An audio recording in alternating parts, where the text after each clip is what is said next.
सूक्ष्म रूप में सर्वत्र विराजमान परमाराध्य सद्गुरु महाराज के पावन चरणों में कोटि कोटि नमन। पूज्य महात्मागण, सत्संग प्रेमी सदात्माओं, माता एवं बहनों, यह संत मत का सत्संग है। इस सत्संग में कोई मनमानी बात नहीं कही जाती है। वेद, उपनिषद, रामायण, गीता, जितने भी संत महापुरुष संसार में आज तक हो गए हैं, सबों के उपदेशों को इस मंच से सुनाया समझाया जाता है। आज हम लोग भगवान श्री राम का उपदेश सुनने के लिए उपस्थित हैं।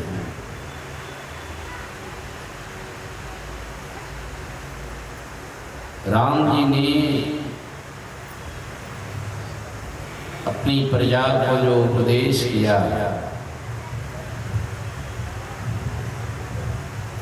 जबकि ऐसा कहा जाता है कि राम के राज्य में किसी को किसी तरह का दुख नहीं था, सारी प्रजा आनंद से थी।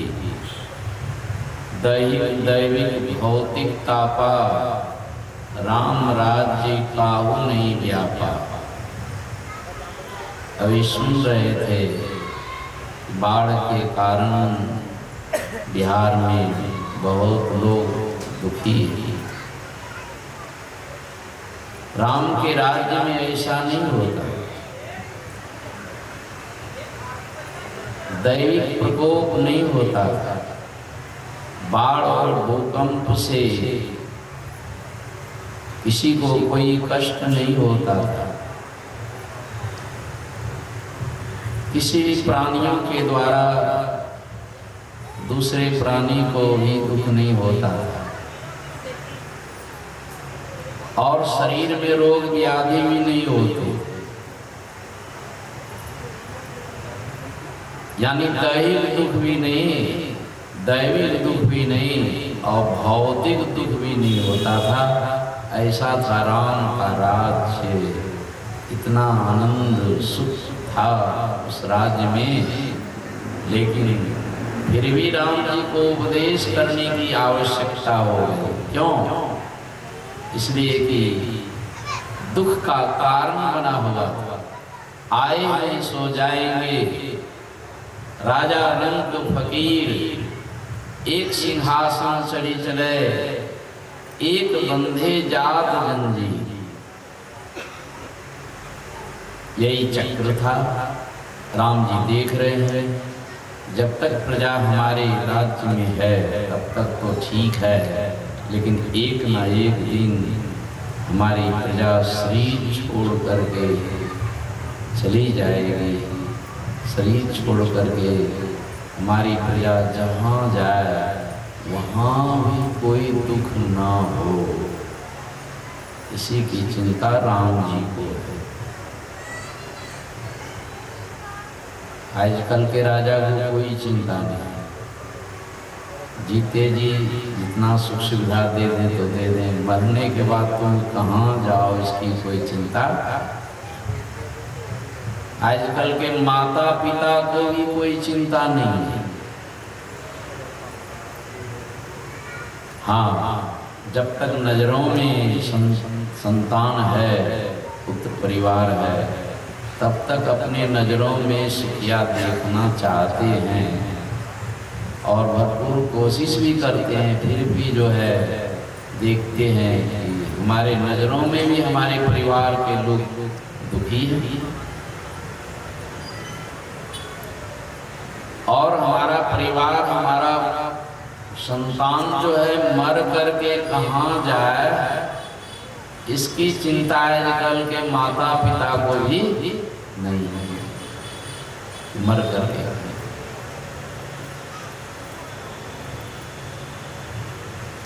कोई बिरले माता पिता होंगे जो अपने संतान की चिंता करते होंगे कि मेरा संतान इस जीवन में भी सुख से रहे और शरीर छोड़ने के बाद जहाँ जाए वहाँ भी सुख से रहे। कोई बिरले माता पिता जो होंगे उनको चिंता हो। इसलिए देखते हैं, कल भी मैंने देखा हिमाचल से एक 10-12 वर्ष का बच्चा कहा कि देखिए बड़ा लड़का तो बिगड़ गया, रास्ता लाइन खराब हो गया, इसलिए इस बच्चे को लाए हैं, जल्दी से बचपन से ही इसको सही रास्ता मिल जाए, दीक्षा दिलवा। हम लोग हर वर्ष आते हैं इस पंजाब, इधर से लौटते गाजियाबाद, फरीदाबाद, आगरा, कानपुर, फतेहपुर जिला में पिछले साल एक बहुत छोटा बालक बैठा हुआ था सत्संग। देख कर भी आश्चर्य लगता था कि इतना बढ़िया से सत्संग में ये बच्चा बैठा है। अब बड़े लोग भी इस तरह नहीं बैठ पाए। सत्संग में किस तरह बैठना चाहिए बड़े लोगों को पता है। ये बालक संस्कारिक होते होते जो मन संचालक थे राम गुलाम तो रिटायर कर गए। लगभग 20 वर्षों से महर्षि में धाम मनियारपुर पति पत्नी दोनों एक महीने ध्यान साधना शिविर में साई स्वामी जी महाराज से के समय से ही और अभी जाते पति पत्नी दोनों 1 महीने ध्यान करने। उनके लड़के बच्चे भी शायद इलाहाबाद में प्रोफेसर हैं, बहू भी प्रोफेसर, वे मन संचालन कर रहे थे। और उसी बच्चे के बारे में कहने लगे, देखिए ये बालक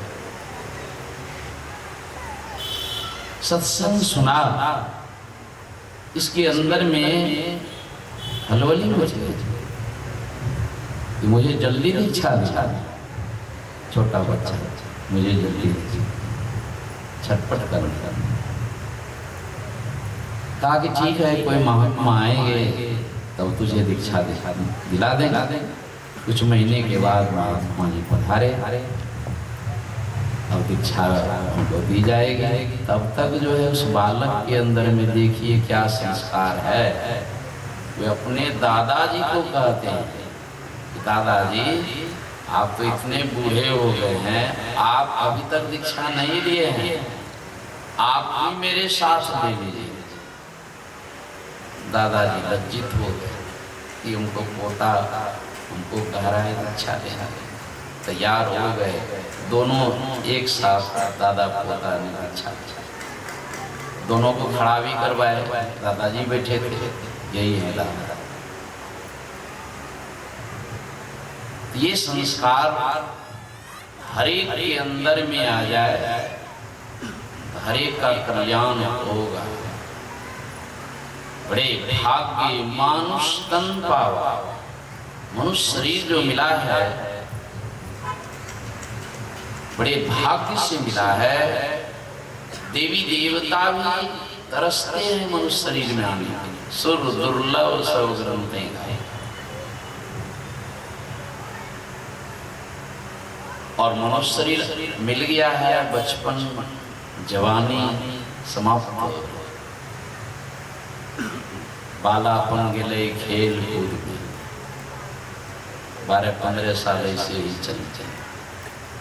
तरुणाई मदमान वृद्धापन में धन रुजन के तृष्णा छुए छे आसमान। अब की करिए भगवान, उम्र भेले सारी जिंदगी समझ।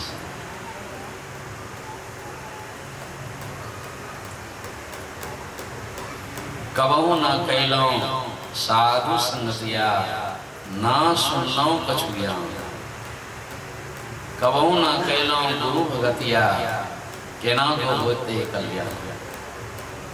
बूझे रही है दे अमर है नहीं जीवन अवसान, अब तो जम के मुंगड़ी याद करी करी थर थर करे छे मोरा। पहले तो कुछ नहीं, जवानी में तो लगता था कि सब मरेगा लेकिन हम तो नहीं मरेंगे।